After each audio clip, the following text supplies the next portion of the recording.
Species का मतलब होता है दुनिया में दो ही जाति होती है। अब आज स्पष्ट सुन लो, बाकी किसी जाति को मैं नहीं मानता। दुनिया में दो ही जाति होती है। क्या?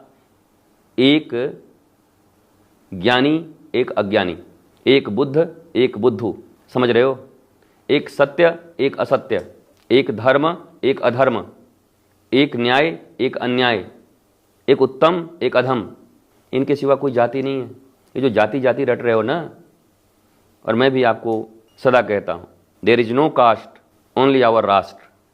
कई लोग कहते हैं पहले राष्ट्र तब कास्ट। मैं कहता हूँ कास्ट है ही नहीं, केवल राष्ट्र है। किस बात का कास्ट? कास्ट तो दो हो गए ना, कह दिया ना, दो ही, राम रावण, बुद्ध बुद्ध। सबसे बढ़िया है ज्ञानी अज्ञानी, सज्जन दुर्जन। तीसरी जाति कहाँ है जी, बताओ मुझे। जाति नहीं है, मैं ऐसा नहीं कहता, है, पर दो ही है ना, दो जातियां हैं, महामूर्ख, ज्ञानी। अब आप तय करो कि किस जाति में हो। बाकी ये जातियां तो मैं बोल रहा हूँ धीरे धीरे, पहले कितनी थी, 1000, 10,000, 20,000, 50,000, लाख, करोड़ बांटते रहो।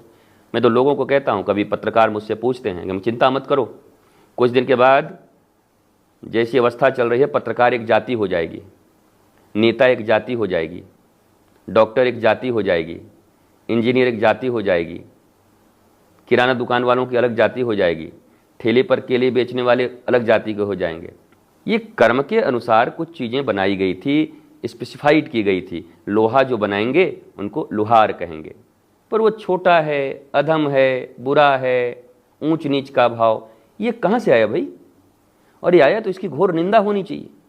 जो इस समाज में लोहे का काम करते हैं, इस समाज के श्रेष्ठता में, इस समाज के सेवा में, मनुष्यों की सेवा में उनका कम योगदान है। सोना बनाया सुनार, लोहा बनाया लोहार, खेती की किसान, किसान के खेतों से सामान लेकर के बाजार तक पहुंचाया, फिर लोगों तक पहुंचाया व्यापारी।